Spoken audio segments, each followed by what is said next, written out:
So, to round this all out, here is my opinion. My opinion is my own opinion based on my own experiences and what I've gone through in the last 3 years. I'm not a doctor, I'm not a nurse, I'm not a plastic surgeon. I can't tell anybody what to do, but I can give you my opinion on what I've been through. When I started this 3.5 years ago, I did not have enough extra fat to be able to have a deep flap. So because of that, that's why I went the expander route and the implants. Now, having gained weight over the last 3 years, and I'm not suggesting that anybody that's looking at having breast reconstruction gain weight, gaining weight is not good for you either. However, because of what's happened in my life over the last 3.5 years, I did gain weight and I've been able to have a different type of reconstruction. Despite somastio, which is a relatively rare condition, having had expanders, having had implants, and now having had a deep flap,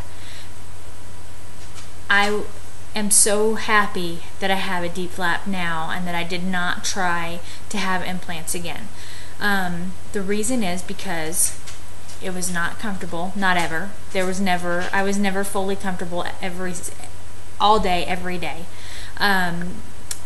There's muscle damage that can be done, that can be caused by having these implants underneath your muscles. There's definitely limitations to what your body can do in some cases, not everybody. I know a lot of people that have had implants and have absolutely no problems. I'm talking about from my personal perspective, implants and expanders were not the right fit for me. I'm fortunate that I gained weight. I'm fortunate that I was able to have this transplant done, have this deep flap done, have the fat and blood supply and skin done. I feel wonderful. I forget that the scars are there until I see them. I know that they're going to fade a lot, but I feel more feminine than I have in a very long time. For a lot of reasons, because of the shape, because I'm not constantly reminded all day long that I have implants underneath my muscle. Every move that I made with my arms and with my chest and with my core reminded me that I had been through reconstruction. You add that on top of every time you get into the shower or you're getting dressed or you see yourself in the mirror, you're reminded that you've had reconstruction, and that's still going to be the case. But my form and my shape of my body was so wrong and so alien and so brutalized almost, that it was a constant reminder that I had reconstruction, and I still didn't look right. And so to be able to have this surgery and actually feel feminine again and feel like a woman again is wonderful. And some of us face reconstruction because of breast cancer, some of us face reconstruction because they're previvors like I am.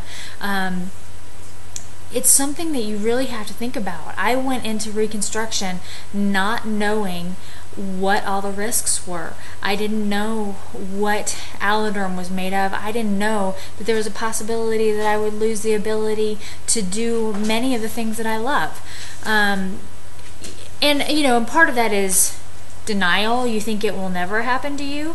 But I should have taken those things more seriously, and I should have asked more questions, and I should have joined forums. There's forums on Facebook now. There's a lot of books. There's a lot of blogs like mine. 3.5 years ago, there weren't so many resources, which is why I started doing this. But what I'm trying to say is, don't always go for the easy road, because sometimes the easy road isn't easy, and there's a lot of problems that can happen. Be prepared, ask questions, ask to see these implants, touch them, hold them, feel how heavy you are. I will tell you, there's a picture of me on my blog holding an implant. It's not this implant, it was another one. It was much smaller, it was a different kind, it weighed a lot less. It's not what I actually had put in my body. It's up to us to ask these questions about our health. Most people meet a plastic surgeon, fall in love with a plastic surgeon, and then are forced to do whatever type of reconstruction that surgeon does. Every surgeon believes in a different type. Every surgeon has different skills. We want to be healed, and we want to hear positive outcomes, and we want to know that we're going to be okay. See more than one plastic surgeon. talk to them, see lots of pictures. Don't just take the DVD that they give you in their office of the great new procedure that they're doing, because those pictures may not even be their own patients. Look at pictures of their patients. Ask to call their patients. Find out all the information that you can before you make the decision of which plastic surgeon you're going to go to and what type of surgery you're going to have. Your plastic surgeon can be absolutely wonderful, but not do the most up-to-date procedure and not do the procedure that's going to be the best for you. That doesn't mean they're not a great person. That doesn't mean you can't love them forever, but you need to do what's right for you and take the emotional part out of the decision and start finding out the answers that you need to know to make the rest of your life healthy. That's why we're doing this. We go through Reconstruction to give us our life back and to make us feel more feminine and to give us back the pieces of ourselves that we've lost. Don't make a decision emotionally that will make recovery more difficult than it needs to be. Thank you very much for everyone who's followed me.